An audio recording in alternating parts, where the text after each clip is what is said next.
Swag on the beat. Swag on the beat. Swag on the beat. Hello and welcome back to episode 3, probably, of the Swag on the Beat podcast. I am Jack. I'm Isaac. And, summer has sprung. What's the equivalent of spring and sprung? Summer has Summer is no bummer. Yeah, it is no bummer. And we're feeling good. We're tanned. Yeah, it's warm. It's not fake tan at all, guys. No, it's real. So don't even think that. Straight from the sun. Straight from the eco sun. Vitamin not T. Eco tan, vitamin T. Yeah, it's good. The vibes are high. Vibes The are high, summertime's always good. You Yeah. this time of the year comes around. I feel like it takes me back to it being in primary school when it was super hot and you're just out playing basketball for 6 hours. Or footy, and that was a huge sweaty. thing for me. Everyone started playing basketball sort of halfway through grade 4, and I was the one that brought the footy. And you were a big perpetrator of starting the basketball campaign. Sorry about that. So I think Durham Hodgson was the last guy that stayed with me. D-Ham, a guy from school. Anyway, whatever. So you were just doing a couple of kick-to-kicks by yourself, going and getting it. It was shocking. Anyway, but summer at primary school, did you get a cordial cup? Were you a cordial cup guy? Yeah, oh, hell yeah. Hot cordial 20 cup. cents. 20 cents. Yeah, can't go inflation. wrong. That's Bit of a probably toucan $5 as now. well. Double paddle pop. Yeah, there you remember go. those? Like the Toucan. double stick ice cream? Toucan Sam? Oh, that must Do you be remember for the those, rich Mike? kids. Yeah, that must have been a rich kid thing. I don't remember that at all. Well, yeah, notoriously. Same school as well. Exactly. Well, what I wanted to talk about at the start of the show is we get comments online and in person quite frequently saying that we look like so-and-so, whether it's a famous person or one of someone's friend. The guys from Swag on the Beat. Yeah, exactly. Uncannily similar. Yep. You get mostly celebrities. Right. Brendan Fraser is your main one. Right. George of the Jungle, Brendan Fraser, not Whale. hopefully. I got told Whale. Okay. I've been told Whale before. Okay. Do you know who told me that? Who told you that? Jeff Ross. Oh, true. In real person life. That told you that you looked like we were Brendan Fraser from The Whale. And Jeff Ross was there, the American comedian. I remember we met him. And he came up. He's like, "Oh, it's Brendan Fraser from Whale." That was how I said, "Oh, hi, I'm a big fan." That is the truth. Well, I mean, you can't argue with Jeff Ross. And so Brendan Fraser, Steve Harrington from Stranger Things, and Peter from Hunger Games. Those are the main 3 you get, which are like all pretty handsome dudes. I think you'd have to be pretty happy. No comment. I mean, with you getting those doppelganger comments. Sure. I would be anyway, because it seems like while you get the conventionally handsome celebrities, I just get people coming up to me saying, Oh, you look so much like my Darrow mate, Juffa. Oh, he's such a Darrow. You look exactly like him. I don't get any comments about looking like some handsome celebrity or anything. I just get, when someone comes up to you in the street and says, "Oh, you look exactly like my mate," and shows you a photo, it's inevitably the ugliest person you've ever seen in your life. And a lot of the time, I look at the photo and I go, "Yeah, that actually does look like me quite a bit." But. So, I mean, people listening, feel free to liken me to... I think I've got a bit of Matthew McConaughey or like Brad Pitt from Friends about me. Yeah. So, this, I mean... this camera's out of focus. So exactly. Camera adds 10 points. Celebrity points, yeah, exactly. And I've also had a few of my close friends who have had people come up to them thinking they are me. And I think that it might have something to do with the fact that I'm a fairly generic-looking Australian dude with the... mullet, mustache and tattoos, which I was the first to do, by the way. Yeah, well, I remember you saying that when we were negative 20 years old. Yeah, exactly. Said, here's my first. No one's doing this. It was the 80s, and I'm like, I'm going to start planning to bring this back. And you're like, it's still in fashion. I was like, just you wait. Yeah. And the tattoos and the mustache. And so I started that. Well, I was going to do it as well, but I was like, well, if you've done it, already done no one else is going to do it now. Exactly. And now everyone followed my lead. But that's beside the point. So, had a lot of my friends have people come up to them thinking they're me. We've also had people send in photos to our Instagram page saying, so nice to meet you last night, man. Oh, really? And it's a photo of them with some random person. Have you seen those? I saw one where it was like the Olympics happening this year, and someone sent in saying, "Oh, is Jack Italian? Like he's representing Italy." And it was a guy that kind of looked like me, but his eyes were further around his head than his ears. Like he looked like a chameleon. Oh, no. Anyway, so that was quite funny. So we've got to find that somewhere. Nice. Well, the best one of those happened the other day to one of my friends, Clay, one of my good friends, Clay, who you've met. Yep. Doesn't really look that much like me at all. No. Honestly. No. But he's got it on 2 or 3 different occasions. Wow. People who don't know that he has a relation to me say that he looks like me. Wow. And last week, he was at a local bar near my house watching a gig, and someone came up to him and started talking to him like he knew him. and started talking about swag on the beat. And Clay realized, oh, this dude thinks I'm Isaac. Right. And so he said, oh, man, like, it's not me. You got the wrong guy. And then the guy's like, no. I was just talking to you before. Like, and then continued the conversation that he thought he was having before with Clay. Right. And Clay's like, nah, dude, you've got the wrong guy. And then the guy pulls up a photo that he's taken with someone 20 minutes earlier that he thought was me. And then he thought Clay was me too. So, and he's like, yeah, look, man, I got a photo with you. We were just speaking before. And not only was it not Clay in the photo, neither of them were me. And Clay's just saying to this dude, like, man, I'm not Isaac from Swag on the Beat. I'm also not the dude in that photo. And that's not Isaac in the photo. And then he's like, but I am friends with Isaac. And we're playing a gig here next week. And this dude was clearly on the sauce, and I think that was just far too much for him to come around. I was like 6 degrees of separation. It was just like, what the hell are you talking about? You're this guy I was talking to, who I think is this. So funny. And, yeah, so I don't think. I mean, you know Clay. We can put a photo of him on the story or something. He doesn't look that much like me. I don't think it's a pretty. It's aggressively mistaken. Yeah, I would say. I'd say. Like, it's the difference between you and Clay, I would say. Yeah, Like, he's got long hair, but he's not. It doesn't That's look about like it. No, yeah. But, yeah, so... My brother gets it a little bit. Yeah, younger brother Walter. Yeah. Younger not and that taller. we get it heaps, but, like, occasionally it's happened to him. Yeah. And well, he's appeared in some of the videos. He has, but he comes up to him and he goes, like, oh, people point him swag on me. He hates it. He's like, no. And he's like, it's not me. He would hate that, wouldn't he? And then he goes, no, it is. And he's like, mate, I'm telling you. Trust me, I would know. Yeah, my brother's quite big, so he's like, just relax. Like, I don't want to know any more about this. And then the guy's like, no. You played the waiter in one of the swag videos. And he's like, oh, that was me. So he had to like backpedal. I was like, oh, thanks, man. He's about to get it on with this dude. Yeah, he was like, I got recognized as me. So he thought that was pretty great. Yeah. Well done, Walt. Yeah. But yeah, I think if you've got anyone that you honestly think looks like either of us, send them in, because from what I've seen so far. Well, that's a slippery slope, because I used to get called a goldfish in year 7 because my eyes were so far apart. I mean, and then Sid the Sloth, I used to get memes made. Hey, that's a long time ago. You've grown into your my eyes. Yeah. Thank you so much. Let's go back to the Brendan Fraser stuff, please. Isaac. Jack. It's time for... Is it still a big world, or have we gone too far? Well, we're gonna test that theory today. Two random people try to find a mutual. Oh, that last note is always challenging, but I keep doing it each week. No, this is our first version of it, right? Yes. We have had so many responses, so for everyone that sent in, thank you so much. We had a lot of responses. It must be a big world. It must be a big world. Yeah, proven right. But we had to choose 2 people at random, and we have 2 people waiting on the line, ready to play. They have 30 seconds to say whatever they need to say between each other to work out if they have any sort of connection. These 2 people don't know each other. As far as we know, they're trying to figure out. They might. Yeah. We're trying to figure out if they have a connection, or is it still a big world? Yeah, so we'll be celebrating or commiserating with each other at the end of the 30 seconds. So we can't wait to get into it. We have Jack and Alex on the line. Guys, how are you? Yeah, very good. Thanks, fellas. Yeah, great. Hey, thanks so much for playing. Very excited to see how this goes. Round 1. You guys are the guinea pigs. So how do you reckon you're going to go? Not bad, I reckon. We'll do all right. You feel like you're quite familiar. Yeah, you've got a similar voice. On the same wavelength. Okay. I reckon there's a chance. Look, this is going to be 30 seconds of however you guys want to play it, if it's chaos or if it's really concise and thorough. But Mike is going to call the countdown, and we're going to have 30 seconds. Guys, are you ready? It's going to be 30 seconds. We'll give you a 15-second warning and a 5-second warning. All right, guys, ready? Here we go. 3, 2, 1, go. Jack, where have you lived? I've lived Tamworth, Bathurst. I was in Canada, Newcastle. I lived there for a bit, and Gold Coast. I don't know if any of those places.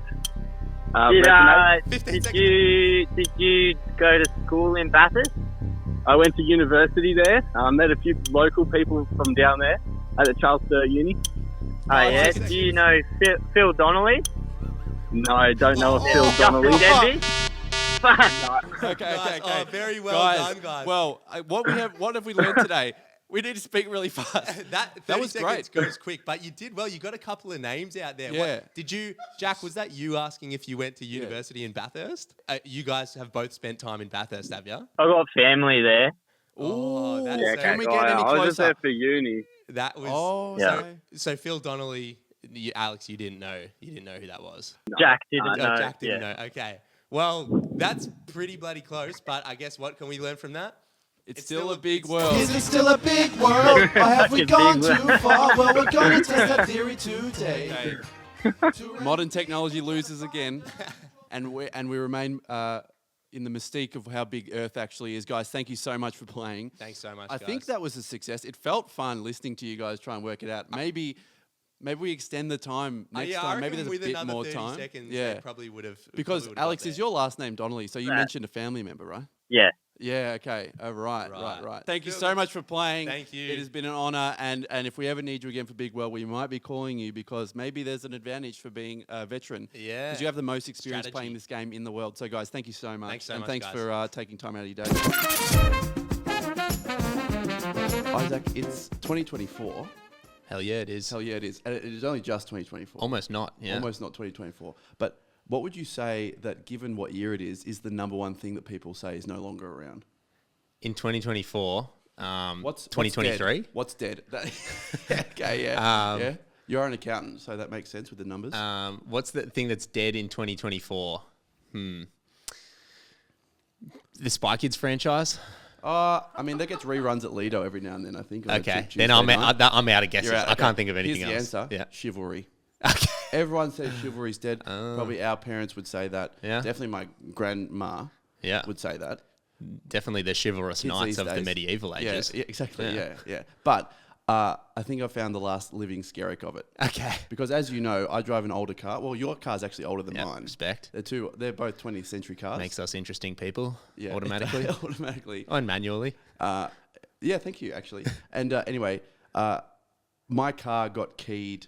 Like someone put a razor in the opening That's door. right, So yeah. I can't actually open my door from the driver's side. They're So- either a really bad shaver or we're Yeah. just a bad person Or they, trying to steal your car. Or they really thought they had my blue Navara. Yeah. And they just jammed it. Anyway, Yeah. so I can't use that side. So I have to go around to the passenger side, open it, lean through the car, open the internal lock, and then walk around the I other am side. familiar with this situation. So it's a massive pain in the ass, but we're here and we're doing it. But what it's ended up happening is whenever I have someone in the car with me, I have to go to the passenger side and open the door for them.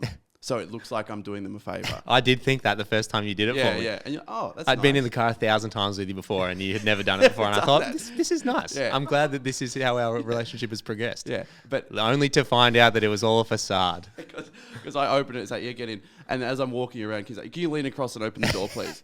So it makes your passenger actually work for their right. They have to basically. reciprocate the chivalry. Anyway, so I think what that has led to is when I'm getting in the car with my girlfriend, I tried not to mention it so that it looked like every time I was being the really nice guy. Brownie points. Brownie points, right? So, But just go on. so what I'm saying is I am the holder of the last known moment of chivalry. Is what I'm saying. Well, what I want to know is how do you get her to lean across and open your door from the inside without revealing the reason? Here's the reason. Because it's your partner, you put in the extra effort, Mm-hmm. right? Which I'm already doing by opening the door. I pretend, I'm just checking for something on my side. Like, what is that over there? And I just reaching over and doing fiddle yeah, around, bang, nice. hit the thing, and then I'm good to go. Yeah. So She's like, every time you open the door, you always drop stuff on the it's driver's so side clumsy. floor. Yeah. Oh well. Well, you You're get welcome. the Well, chivalry points. So Yeah, chivalry points. So. Yeah. Anyway, so chivalry 2024. I think it's back. Back. Not dead. just for at all. 2024. Well, or I would like to see it ongoing. you're not going to fix your car. You're just going to, in order to keep being For chivalrous. the greater good of the older generations And that your think we are worth relationship. nothing, Yeah. and in my relationship, I'm going to keep opening the passenger door. But just an update. For So you. what you are saying is you want someone to come along and key all the other doors to your car and your house. So you Look, have if to, someone wants to do that for society to make chivalry maintained, but I'm happy And to get you more I'll carry brownie the load. points. I'm like Atlas. I'll carry the weight of the world. Yeah. wow, that's very chivalrous of you. Thank you so much. Again, it's back. It really is back. I believe it. Jack, Yes, I reckon it's time. it's time. Yep. About 11 o'clock. Yeah, thank you. I reckon it's about 11 All right, o'clock. next segment. And I think it's time for me to get a new phone. Oh, yeah. Please. I've Yeah, been- absolutely. I've been putting it off for Where a is it? while. Is it here? It's in my pocket here. Show my camera. I'll zoom it in on yeah. mine there. I'm still rocking the iPhone 7. The state of that screen. It's still got the home button. Yeah. Which I think was when we peaked as a society. Honestly, I think life was simpler when home button. there was a home button. Has it got? Can you do fingerprint ID on it? Yes, you can. Okay, Yeah, so it's one of pretty the, high. It's pretty the high later tech. home It's buttons. pretty high tech. Yeah, Don't you right. worry about that. But it's very smashed up. But it still does the job. It makes calls. It's very hard to hear. Well, if it's plugged in, it does the job. The battery lasts about 45 minutes. We've actually gone backwards. We've regressed to a home landline for that phone because that's to be plugged in to be used, right? It does the job. I think if it ain't broke, don't fix it. And even if it is significantly broke, remain to be not fixing it. Yeah. But I mean, we do get away with. I do get away with it because we've got the work phone that has a pretty turbo camera. So work phone. Yeah. I don't do any of the filming on this phone, which people sometimes ask when they see me pull it out. Oh, really? A lot of my job is on a phone, so it's not work isn't done by the iPhone 7. Just so you know, but. It got me thinking. I've been putting it off for a while, and I think that's consistent within my life. Sure. I'm going to call it thrifty. Some of my closest family and friends may call it stingy and being a cheapskate tight ass, but I'm going to go with thrifty. But there was a few. Anytime I whip out the phone around my family and friends, I get bombarded with examples of me being stingy. They go, that phone reminds me of this time you did this. Well, actually, yes, that Really? does Wow. happen quite a lot, and I have a few examples here. And I think it's more being thrifty and financially responsible. But I guess we can see what you think and what the listeners think. Sure. So, I mean, a classic one was I remember back in the day when I first got my license and I was filling up the car with petrol. I would always. At the end, when the squeeze was complete, I would always lift up the hose and just get a few extra drops out of the hose to just top up the tank a little bit more. Yeah. So imagine the amount. That could be the difference between making it to your driveway, making it in the garage. Exactly. So imagine the never know. amount of extra meters I would have got out of that over the years. We used to go after school. We used to all go. You remember the restaurant BBQ that was near our school big that time, is shut big down time. now. Yes, But we used to go there after school, and everyone would order like a burger and fries. And there was probably 6, 7, or 8 of us there. So I thought, I'm just not going to order. And then I'm just going to get all the leftovers from people that they don't eat. And by the end of it, I probably got 5/6 of a burger. And I reckon a serving and a half of large fries. So, I mean... So gross. No wonder you're sick all the time. I got it for free. I got it for Eating other free. people's stuff. I'm calling it thrifty. There was another good one that our mate Scotty reminded me of on the weekend when I called him. My name in his phone is still saved as Isaac Don't Answer Gibbons because when I first got a phone and I was going on a prepaid credit plan, I didn't want to use my credit. So I made him put my name like that in his phone. So when I called him, he would know not to answer it and then call me back after. To use his credit, yeah. Because I'm pretty sure he was on a plan. And he just had he's one of those. He's effectively unlimited calls when we were 14 years old. So he was living high life. He was one of those high operators. I was topping up with all the money that I had saved. Well, from we were not spending prepaid money brothers. on burgers. Yeah. You were prepaid as well? Yeah, I was. Yeah, for a very long time. Were you careful with who you called? No one called me. Fair enough. Well, maybe because you didn't have your name set as Don't Answer on their phone. Maybe. Yeah. But that actually, Scotty, around that age, right?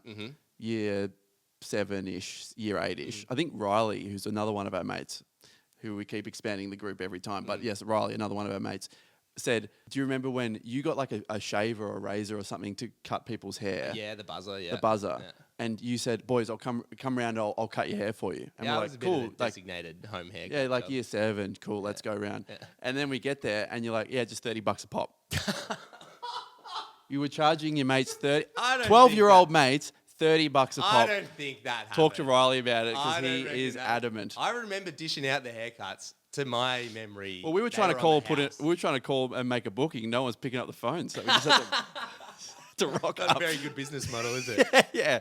But I was talking to my dad about it, and I said, "Oh, Dad, you don't have any examples of me being stingy, do you?" And I'm sure you. Of course not, son. No way. I'm so proud of you, and you were always generous with you split all the school fees in half, and you split all your school uniforms in half. growing up. I didn't do that, but It'll look weird. quite the contrary, actually. He said immediately, I have about 1 million examples of you being Oh, stingy good. right Really? off the dome. Wow. So we've got him on the line to give us a few of those examples now. My dad, Graham. Are you there, Dad? I am. Hello. How's it going?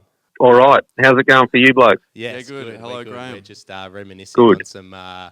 on some primary school to high school stinginess by me, and you said you had a few examples, which I find it hard to believe of me being stingy, but you said you had a couple of examples from the archives. I didn't really have to rack my brains for longer than about 0.5 of a second to come up with plenty. It didn't have to reach too far back at all.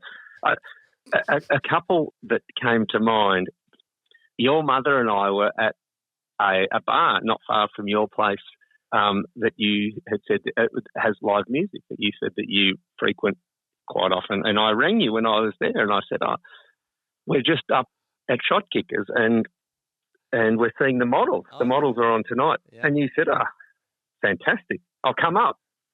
And I said, that'd be great. Come up. It's $50 cover charge. And you went, Well, I didn't. Maybe I won't. Maybe I won't really bother. love the models personally. I was more excited about. They're a classic Australian band. They're iconic. They are, but I'm not. I didn't know if it was $50 worthy in my in my music taste. But go on.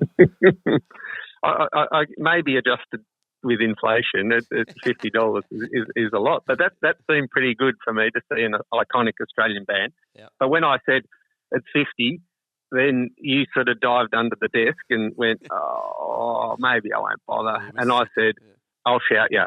And instantly it was like, I'll see you in 5. Bang. Isaac, previously we've done the Big World segment, and I guess what the story I'm about to tell you is an iteration of how small the world has become again. Okay. Which is incredible. Reinforcing the necessity for the big world. of the Big World segment. My mum was walking the dog with my brother round a... And they knew each other. And they knew each other. It was incredible. Yeah, they're like, oh my God, I remember you from the hospital. I gave birth to. Yeah. Anyway, and I was like, nah, not me. That's my brother. But they were walking around, and Mum had the dog. Walter, it was like a par 3 golf, like a small golf course. Okay. And you can just walk on and start For hitting balls. people who don't know, par 3 golf course, that just means it's a 3 par on the golf course. The par is 3. Yeah. So. Yes. So it's like it was a more relaxed golf course that you can just sort of walk on to. Okay. Walter's sort of hitting golf balls around, trying to do whatever. Mum's walking, blah, blah, blah. And they get back home, and Mum's like, "Where's my phone?" Okay. And they go, okay, we'll go back to the park and try and find it. So they go back to this golf course and they trace the exact steps that they go through the whole. So there's 9 holes. Yeah. They trace the whole 9 holes. Wow. No luck. Oh, wild goose chase. Wild goose chase. Then Mum's sort of in a tears. Walter's like, find my iPhone isn't working. He's trying to do the tech stuff. Mum's trying to do keep asking him questions about the tech stuff. So it's all a really well-oiled machine. She's worried she's going to lose all the memes that she makes on her phone. Mum's memes. We'll come back to that. We have to bring that Mike and listeners, Jack's mum makes memes on some random meme generator app, and they are hilariously nonsensical. Well, that's I hadn't thought about this before, but I want to. We'll come back to that. We'll come back to that. Anyway, so the phone isn't being found. They're looking around. They return home, trying to do the Find My iPhone stuff. It's not looking good. Albert, my other brother, is on an anniversary date with his girlfriend, right? Congrats. At a nice restaurant, and he is getting phone calls from a number from a person that he hasn't unknown number. Yeah. He hasn't spoken to in okay. since he was in primary school. So he's going, that must be a mistake. Right. And he puts it back down, and he's in anniversary. So he's like, I'm not going to talk to this guy I haven't spoken to in 10 years or whatever. And then he rings 3 more times, and I was like, he just didn't want to answer it. And then it rang again, and it was a friend that he knows closer. And he picks up, he's like, man, you wouldn't believe this. This guy who you also know is ringing me. And he's like, yeah, someone found your mum's phone. Right? So what happened is, Mum and Walter were walking around this golf course. The phone is dropped. Some person finds it, picks it up, and goes, I don't know whose phone this is. They see a missed call from Albert from earlier. And they go, who do I know who's called Albert? So they typed up Albert's name on social media. One mutual friend who went to primary school with Albert, haven't spoken in 10 years. No way. Contacted this guy and said, hey, I've got this guy's mum's phone, or someone that knows this guy's phone. Yeah. And then this guy's like, oh, okay, cool. I'll call him on like Facebook or Insta or whatever. Yeah. Gets the phone call, doesn't pick up, then contacts someone who's like, oh, I know that Joe is closer to Albert. So he calls Joe and says, hey, can you tell that Talk about a someone's got your goose mum's chase. phone? And then so the guy's like, oh, yeah, I live a couple of suburbs over. Mum went around and picked it up and said, thanks. What? And why didn't you do it faster? Can you believe that? That was is the number of jumps it took to get Jacques back mum's Cousteau phone. level Anyway, recovery. I thought it was pretty incredible. That is so. Where did she? Did we find out the incident involving her dropping the phone? Was it just to put it in the pocket and missed? A type of nonchalant, situation? miss like too wide with the pocket push. Yeah, classic one of them ones. The old thought straight flies into the were bigger, ground. went Yeah. down. Yeah. But also, I like that this actually brought up Mum's meme. So let's revisit that soon. Yeah. But for another time. Yes. Peace.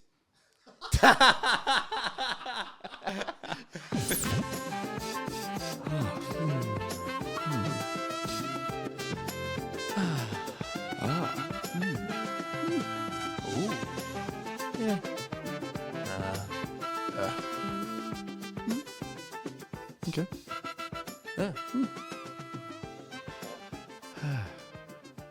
Mm-hmm.